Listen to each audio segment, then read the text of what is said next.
ici je vais faire un exercice de topologie réelle. On prend un fermé, on veut montrer que le fermé est exactement l'ensemble des valeurs d'adhérence d'une certaine suite à valeur dans R. C'est un énoncé qui est vraiment troublant si tu n'as pas le bon point de vue. En fait, c'est vrai dans n'importe quel espace séparable. Dans tout séparable, un fermé est l'espace des valeurs d'adhérence d'une suite. Ok? Donc déjà, ça donne un peu une idée de la preuve. Ça va passer par le fait que l'induit d'un séparable est encore séparable, que je vais remonter. Donc, lemme f est séparable. On n'utilise même pas que le fait que ce soit fermé pour dire que c'est séparable. Alors, preuve.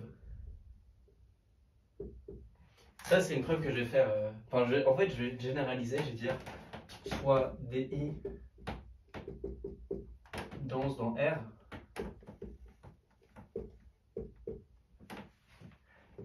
et qu'est-ce que ça va être l'idée? Ça veut dire que bon, bah, si les DI étaient déjà tous dans F, on aurait gagné parce que si tu es dense dans R, tu es dense dans F. Mais en fait, c'est pas vrai. Mais on va essayer de trouver un élément de F qui est le plus proche possible de DI. Et en fait, ça va marcher. Ok?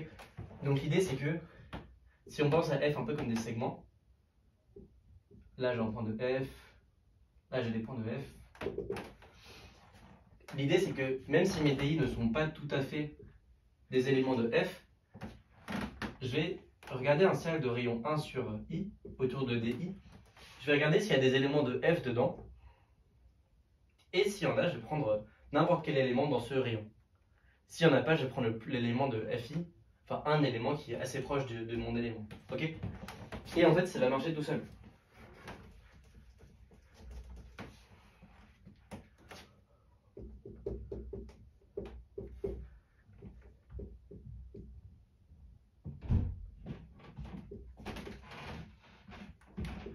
Donc je vais poser DI' un élément de F tel que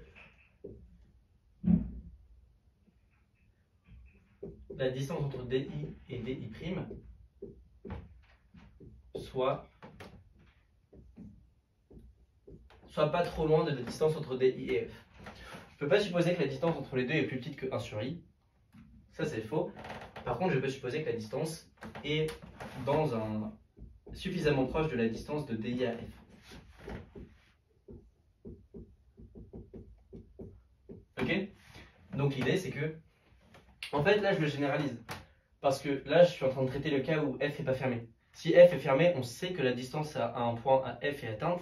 Et on peut même supposer que DI est exactement à la distance DIF de DI. Mais ce qu'on fait, c'est qu'on dit qu'on a DI. Là, j'ai la distance de DI à F. Donc on imagine qu'il y a des points qui convergent vers cette distance. Je vais regarder deux fois la distance et je vais prendre un élément quelconque. Ok ?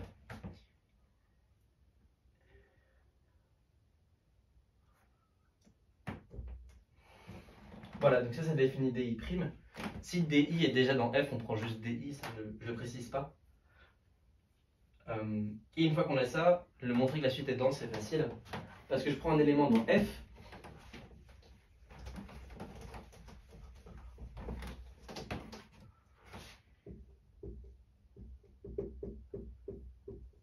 Donc ça, c'est que des éléments de F, pardon. Il faut que je montre que c'est dense dans F.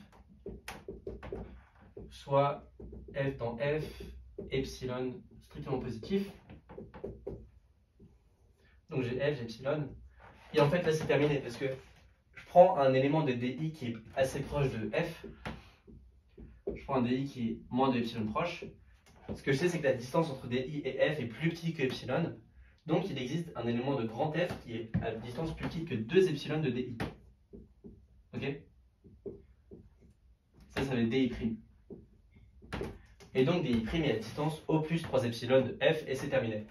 Donc ça, c'est juste pour montrer que l'induit d'un séparable est séparable, ce qui est vrai sans hypothèse sur la fermeture. Et à partir de là, c'est terminé, parce qu'on prend juste la suite dense qui est dense dans F, la valeur dans F. Ok?